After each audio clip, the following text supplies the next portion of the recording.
प्यारे बच्चों, आज से हम हर ट्यूसडे एक लॉन्ग वीडियो लेके आने वाले हैं जिसमें लास्ट प्रीवियस ईयर क्वेश्चंस होंगे और आपको इसका सॉल्यूशन इस वीडियो में मिलेगा। तो आइए वीडियो को हम स्टार्ट करते हैं। तो आज का जो पेपर है वो है एमटीएस का, जो कि हमारा लास्ट जून 2023 में ही आया हुआ है। तो ये एग्जाम पेपर आपके लिए एमटीएस और साथ साथ में सीएचएसएल के एग्जाम के लिए दोनों के लिए इंपॉर्टेंट है। तो आइए वीडियो स्टार्ट करते हैं। तो पहला क्वेश्चन है हमारा बॉड मास का। तो जैसे कि स्क्रीन पे शो हो रहा है हमारा क्वेश्चन, जो कि एग्जामिनेशन पेपर का ही है। अब यहाँ पर इसे हम सॉल्व करते हैं।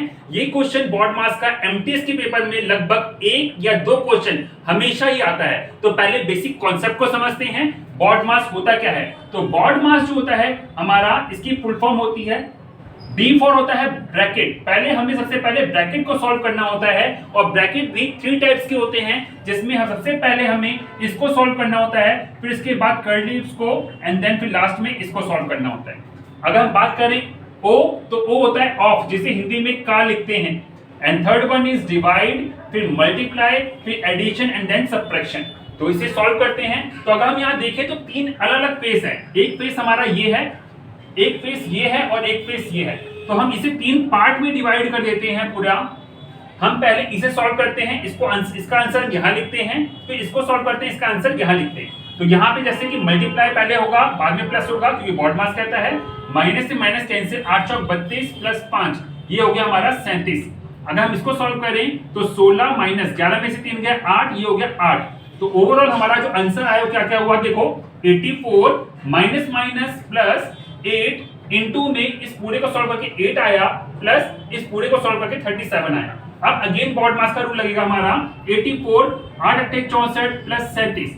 तो इसको अगर हम जोड़ते हैं 8 7 15 और ये हो गया हमारा 185। तो क्वेश्चन में ये पूछा गया है कि ये जो संख्या है किसके बीच में आती है। तो इसमें ऑप्शन को हमें देखना है। तो इसमें कौन सा ऑप्शन आएगा हमारा, जैसे कि आप देखते हैं 185 किसके बीच में आ रहा है। तो यहाँ पर हमारा जो ऑप्शन नंबर सी है 183 से 186, तो इसका करेक्ट आंसर होगा सी। तो आइए देखते हैं नेक्स्ट क्वेश्चन की। जैसे कि आपको स्क्रीन में ऊपर शो हो रहा होगा, क्वेश्चन कहता है कि 3500 की राशि 2 हिस्सों में साधारण ब्याज पे हमने डिवाइड करी है, जिसमें एक हिस्से को हमने 7% की दर पे दिया है और दूसरे हिस्से को हमने 5% की दर पे दिया हुआ है, और हमारा कुल ब्याज जो है 210 रुपए है। तो अगर मैं बात करूं 3500, अगर 3500 होगा यानी कि में 210 रुपए ब्याज मिल रहा है, तो कितना प्रतिशत हुआ? तो 3500 का कितना प्रतिशत 210 है, हमें निकाल लेंगे पहले। तो ये कितना हो जाएगा, 20 से 20 गया, ये हमारा 7 पंचे 35 और ये 3 यानी कि 5 6 30, हम कह सकते हैं 6%। तो अब क्वेश्चन को हम जरा समझते हैं कि पहला हिस्सा 5% के हिसाब से दिया था, दूसरा हिस्सा 7% के हिसाब से दिया था, और जो दोनों मिलके कुल ब्याज मिला वो कितना मिला हमारा, 6% के हिसाब से। अब एलिगेशन मेथड से हम 7 में से 6 गया तो कितना हो जाएगा हमारा 1, 6 में से 5 गया कितना हो जाएगा हमारा 1। तो हमारा जो अमाउंट बटेगा यानी जो पैसा बटेगा वो किस अनुपात में रहेगा, 1:1। तो 3500 के 2 हिस्से लगा दोगे तो एक हिस्सा कितना हो जाएगा हमारा 1750 रुपए, यानी कौन सा ऑप्शन आएगा, बी ऑप्शन। अब हम करते हैं क्वेश्चन नंबर 3, जो कि है हमारा लाभ और हानि का। क्वेश्चन नंबर 3 कहता है एक व्यक्ति ने 1 रुपए में 14 पेन की दर से कुछ पेन खरीदे और उन्हें 1 रुपए में 10 पेन की दर से 20 दिए, उससे लाभ प्रतिशत कितना हुआ? तो आपको क्वेश्चन दिख रहा होगा स्क्रीन पे। आइए सॉल्व करते हैं। जब ऐसे 1 रुपए में कितने पेन खरीदे उसने, 14, ये उसकी खरीद थी, और कितने बेचे उसने, 1 रुपए में 10, तो लाभ हुआ है। तो पहले हम एसपी, ये हुआ हमारा एसपी और ये हो गया हमारा सीपी। अब इसको हमने एसपी माइनस सीपी क्या होता है, लाभ होता है। अब लाभ प्रतिशत निकालने के लिए क्या होता है, लाभ बटे में क्रय मूल्य। क्रय मूल्य कितना है हमारा, 1/14 गुणा में 100। अब ये सॉल्व करेंगे, इसका हम एलसीएम लेंगे तो हो गया 140, इसको इससे गुणा करते हैं, फिर इसको इससे लिखते हैं 14 माइनस 10 बटे में 1/14 गुणा में 100। इसको इससे काटेंगे 10 आ जाएगा हमारा, और ये 0 से 0 चला जाएगा, तो 14 में से 10 गया 4 इंटू में 10, यानी कि 40% का उसको फायदा हुआ, यानी कि ऑप्शन नंबर डी। तो अब करते हैं क्वेश्चन नंबर 4। ये अगेन हमारा लाभ हानि का है, यानी छूट वाला प्रश्न है ये। इसमें बोला रखा है 4296 रुपए अंकित मूल्य है। एमपी हमें दे रखा है 4296, और हमसे बोला गया है कि 20% की छूट दी है उसने, 20% की छूट दे दी उसने, और हमें चाहता है कि 20% का लाभ कमाए। तो पहले एमपी और छूट का जो रिलेशन होता है उससे हमारा क्या निकलता है, एसपी निकलता है। तो पहले हम सेलिंग प्राइस निकालेंगे। तो सेलिंग प्राइस निकालने के लिए कितना होता है 4296 गुणा में अब 20% की छूट है यानी 80 हो जाएगा हमारा, क्योंकि 100 में से छूट माइनस कर देते हैं हम लोग। अब ये सॉल्व करेंगे ये हमारा एसपी आ जाएगा, बट यहाँ सॉल्व नहीं करना है, अब इसे आगे सॉल्व करते हैं। अब इसने बोला 20% का लाभ कमाना है तो क्रय मूल्य निकालना है। तो जब हमें विक्रय से क्रय पे निकालना होता है तो हम क्या करेंगे, नीचे करते हैं प्लस माइनस। अब क्योंकि लाभ हो रहा है तो 100 में 20 प्लस करोगे 120 आ जाएगा, क्योंकि ये पूरा विक्रय मूल्य है और हमें क्रय निकालना है तो 20 नीचे प्लस करेंगे। अगर क्रय से विक्रय निकालना होता है तो 20 ऊपर प्लस करते हैं।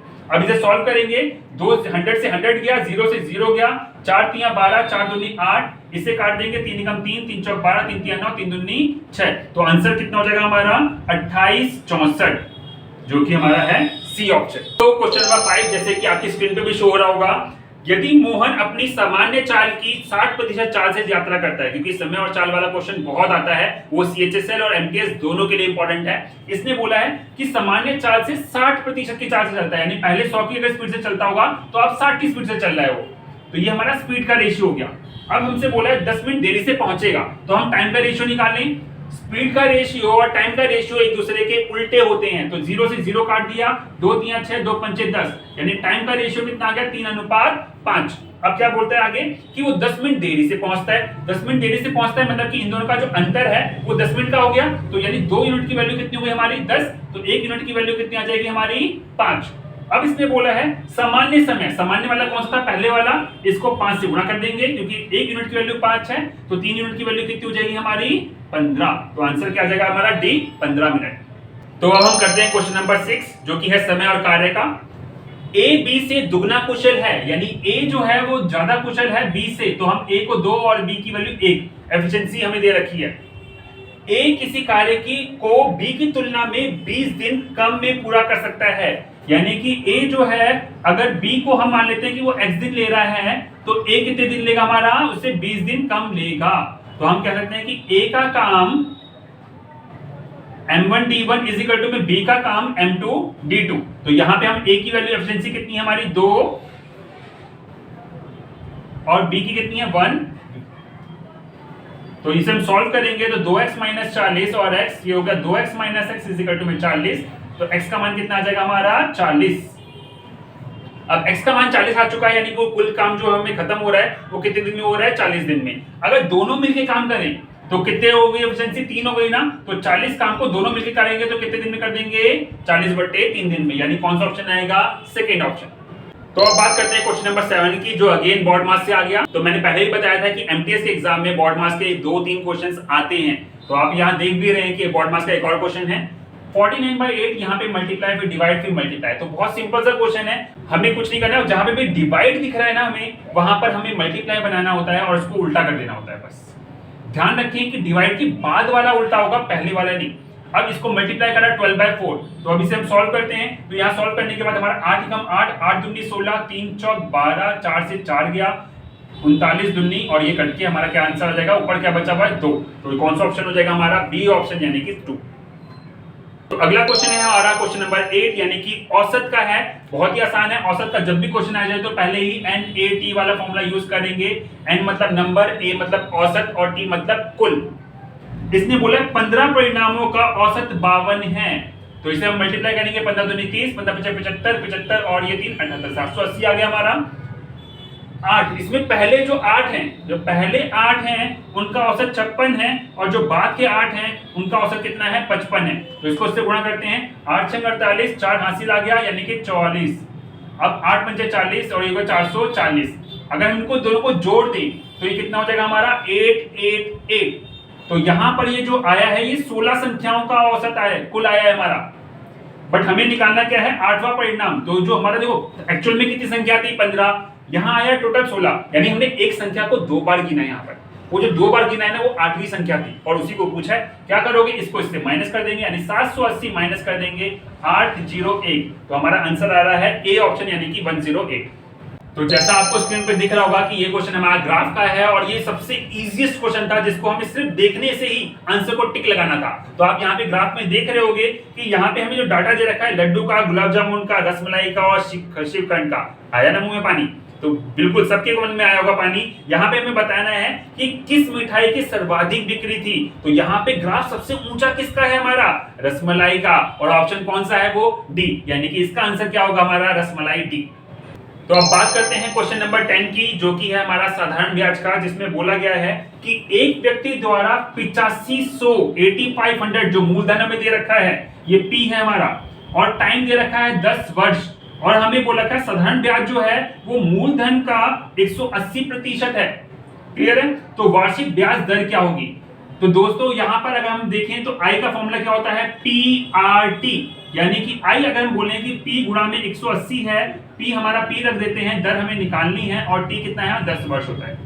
P से P कैंसिल हो गया, इसी वजह से मैंने P का मान नहीं रखा, क्योंकि मेरा टाइम बच गया। अब यहाँ पे हमें सॉल्व करना है, 0 से 0 गया, यानी मैं कह सकता हूँ कि R कितनी आ जाएगी मेरी 18%, यानी कि बी ऑप्शन।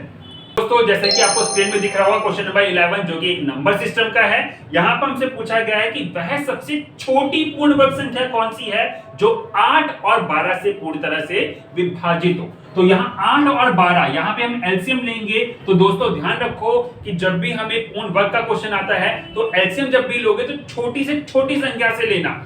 यहाँ पे मैंने लिया 2 चौक 8, 2 छिक 12, 2 दूनी 4, 2 तियां 6, 2 एकम 2 और 3 एकम 3। इससे हमारा फायदा क्या हुआ, क्योंकि अगर मैं 4 से लेता तो मेरा क्वेश्चन कांसेप्ट क्लियर नहीं करता। अब यहाँ पर बोला गया है कि पूर्ण वर्ग बनाना है। पूर्ण वर्ग का मतलब क्या होता है, हर संख्या का जोड़ा बनना चाहिए। तो देखो क्या 2 का जोड़ा बन गया, बिल्कुल बन चुका है। इस 2 में एक 2 की कमी है, एक 2 लगा देते हैं। इस 3 की भी कमी है, 3 भी लगा देते हैं। अब इन सभी संख्या को गुणनफल जो होगा वही पूर्ण वर्ग होगा। 2 दूनी 4, 4 दूनी 8, 8 तियां 24, 24 दूनी 48, 48 तियां 144, यानी कि कौन सा ऑप्शन होगा हमारा, ऑप्शन नंबर 3। तो दोस्तों जैसे कि आप देख रहे होंगे क्वेश्चन नंबर 12, क्वेश्चन नंबर 12 जो है हमारा कहता है कि एक मिश्रण का क्वेश्चन है। एक मिश्र धातु में तांबा, जस्ता और निकेल, तांबा, जस्ता और निकेल का अनुपात हमें दे रखा है 3:2:5। मिश्र धातु के 100 किलोग्राम, यानी टोटल जो मिश्रण है वो है 100 किलोग्राम, और इसमें हम कितना निकेल मिला रहे हैं, बस इस पे फोकस जरूर करना है। यानी कि ये दोनों कांस्टेंट रहेंगे। तो अब जो अनुपात हो रहा है वो 3:2:6 हो रहा है। तो दोस्तों हमने निकेल मिलाया है, तो हम कोई सी भी 2 रेशियो लेके चलेंगे जिसमें निकेल होना जरूर चाहिए। तो हम इनको लेते हैं। पहले जो अनुपात था 2:5 है, अब अनुपात 2:6 हो गया है। हमसे क्या बोले, निकेल मिलाया हमने, तो निकेल को हमने प्लस एक्स कर दिया, उसे सॉल्व कर देंगे। ये हो गया 12, 10 प्लस 2x, ये हो गया 2 = 2x। तो x की वैल्यू कितनी आ गई हमारी 1, x की वैल्यू 1 आ चुकी है। अब यहाँ पे इसमें हम देखें टोटल सॉल्यूशन कितना था 100, ये हमारा 10 यूनिट बराबर में 100 था। तो 1 यूनिट की वैल्यू कितनी आ गई हमारी 10, और 1 यूनिट की वैल्यू हमसे बोली गई है, तो इसका आंसर क्या आ जाएगा हमारा 10 किलोग्राम, यानी बी ऑप्शन। क्वेश्चन नंबर 13 देखो, आपकी स्क्रीन पे दिख रहा होगा समय और काले का। बहुत ही सामान्य सा, बहुत ही इजी सा क्वेश्चन है हमारा। ए जो काम करता है किसी काम को 4 दिन में करता है, बी किसी काम को 6 दिन में करता है, दोनों मिलकर कितने दिन में करेंगे। बहुत ही बच्चों वाला क्वेश्चन है ये। तो 12 एलसीएम आ गया, 4 तियां 12, 6 दूनी 12, यानी कि 12 कुल काम था, दोनों मिलकर करेंगे तो कितने दिन में 5 यूनिट, यानी ओवरऑल कितना आ जाएगा हमारा 12/5, यानी कि ए ऑप्शन। गाइस अगला वाला क्वेश्चन अगेन फिर से बहुत इजी क्वेश्चन है, जो कि अनुपात का है हमारा। यहाँ पे बोलता है PQR का जो अनुपात हमें दे रखा है 2:5:7, PQR का है। अब इसने बोला है तीनों का योग 840 है, यानी 5 2 7 7 7 14, यानी 14 यूनिट की वैल्यू हमें दे रखी है 840। तो 1 यूनिट की वैल्यू कितनी हो जाएगी हमारी, 14 के पार्ट में 6 पे आता है, यानी कि 60। अब क्या बोला उसने, P और R का अंतर निकालना है। तो P और R का अंतर कितना यूनिट है हमारा, 5 यूनिट है। तो 5 से इसे गुणा कर देंगे, तो 5 से इसे करने पे 6 पंचे 30, यानी कि 300, यानी बी ऑप्शन। तो 15 क्वेश्चन की बारी है। 7800 के 75, यानी कि तो सिंपल इक्वेशन दे रखी है, देख रहे हो आप स्क्रीन पे, दिख भी रहा होगा आपको। 7800 के का मतलब गुणा होता है 75%, का मतलब फिर से गुणा 32% हमें निकालना है। तो 2 0 से 2 0 गई। अब यहाँ पे करेंगे 25 तियां 75, 25 चौक 4 एकम 4, 4 8 तियां 12। अब यहाँ पे हमसे बोला गया 78, 3 और 8 को गुणा करना है, यानी 78 गुणा में 24। जब इसे गुणा करेंगे तो हमारा आंसर आ जाएगा 1872, यानी कि सी ऑप्शन। तो अब क्वेश्चन नंबर 16 है, जो कि हमारा साझेदारी का है। यहाँ पे बोलता है राहुल है, एक रमन है, ये निवेश करते हैं। राहुल ने 16,000 रुपए लगाए और रमन ने 12,000 रुपए लगाए। 4 महीने बाद राहुल व्यवसाय छोड़ के चला गया, यानी इसका पैसा कितने महीने के लिए रहा, सिर्फ 4 महीने के लिए।